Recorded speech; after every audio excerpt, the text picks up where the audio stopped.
Kumuha po tayo ng update sa balitang yan. Makakausap natin sa linya ng telepono si Police Lieutenant Colonel Helen Garvez, spokesperson ng Police Regional Office 9. Magandang gabi po, Colonel Galvez. Si Dominic Almelor po ito ng PTV Ulat Bayan Weekend. Magandang gabi po, Sir Dominic. Magandang gabi, Pilipinas. Colonel, ano na po ang update sa inyong ikinasang search and rescue operation sa dinukot po na Amerikano sa Sibuco, Zamboanga del Norte, Colonel? Sa ngayon, sir, may mga places of targets po dito sa mga searches na ginagawa ko natin. So far, wala pa rin po tayong balita sa ngayon, pero may mga persons of interest na rin po talaga tayo na tinitingnan ngayon with our counterparts sa AFP. At kung ito'y maging positibo, pwede natin i-connect ito sa mga known group dito sa area natin. Maaari pong makatulong talaga to sa pag-rescue operations natin. Colonel, sa ngayon po ba, tukoy na ba kung anong armed group ang nasa likod po ng pagdukot, Colonel? Yun ho yung in-depth investigation natin, sir, lalo na po sa profile po ng ating mga persons of interest. Kung sila po ba ay miyembro po ng mga known na mga grupo dito sa mga pagdudukot. But for now, we cannot confirm yet, sir. Colonel, base po sa initial investigation, ano po yung nakikitang motibo sa pagdukot po sa American vlogger na ito? Nagpadala na ba ng mensahe yung mga dumukot po na suspect, Colonel? Opo, sir. Yun din po yung tinututukan natin dito ngayon, ang motibo po ng pagdukot sa kanya. Dahil hanggang sa ngayon po, wala pa pong kontak ang ating mga abductors, wala pa pong demand of any ransom money.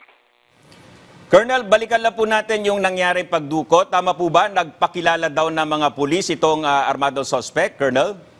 Positive po sa ating initial report. Ayon po sa nag-ulat sa kapulisan na yun po yung sinabi ho ng grupo.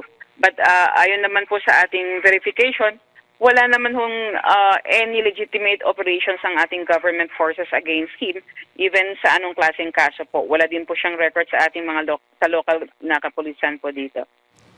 Colonel, base po dun sa inyong mga paunang report, saan po yung tama ng biktima na nabaril ng mga suspect, Colonel? Opo, sa may paa, sir. May tama po siya sa paa when he resisted yung unang pagkuha sa kanya. Okay, may pamilya po ba dito sa Pilipinas yung biktima, Colonel? Nasa family po, yung relatives niya doon by affinity lang po. Yung mismong pamilya po ng kanyang asawa na local po dito sa area ng Zamboanga del Norte. Yun nga po, nakipag-ugnayan na po ba sa inyo ang pamilya ng biktima, pati na po yung embassy po ng Estados Unidos, Colonel? Yes, sir. Initially, yung Regional Intelligence Division natin, mayroon na pong reports and communication with the foreign liaison dyan sa Camp Crame, sir. Sila po yung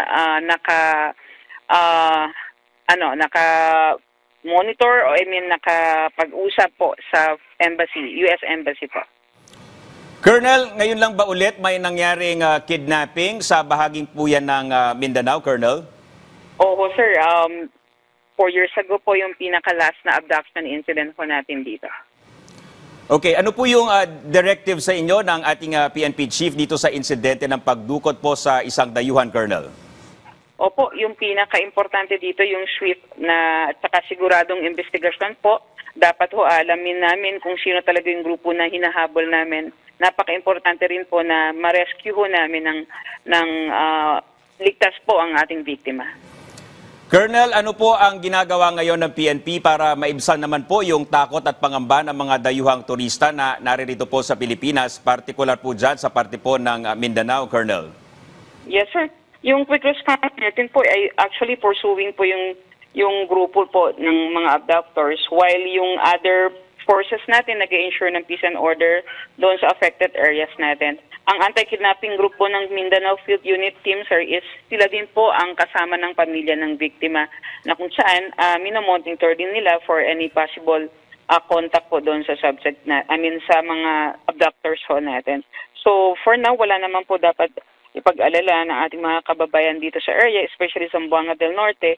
Meron po tayong mga in-place security sa area and we will rest assured na we're on top of the situation at hindi naman po apektado ang buong Region 9 dito sa kaso na ito. We still have on the top of the situation po. Colonel, karagdagang mensahe na lang po, lalo na po doon sa makakakuha ng impormasyon sa kinaroroonan ng dayuhang biktima. Colonel, go ahead. Yes, sir. Thank you. We call the public from the Regional Office 9 to please remain vigilant. We call for help. Kung meron ho tayo mga information, pwede nyo pong kaming makontak sa aming Facebook page na Police Regional Office 9. Provided din yung hotline numbers namin doon. And then we also urge anyone to avoid spreading unverified information na pwedeng ma-jeopardize po doon sa investigation at saka sa safety po ng ating victim. Alright, maraming salamat po, Police Lieutenant Colonel Helen Galvez, spokesperson ng PRO 9. Magandang gabi po, ma'am.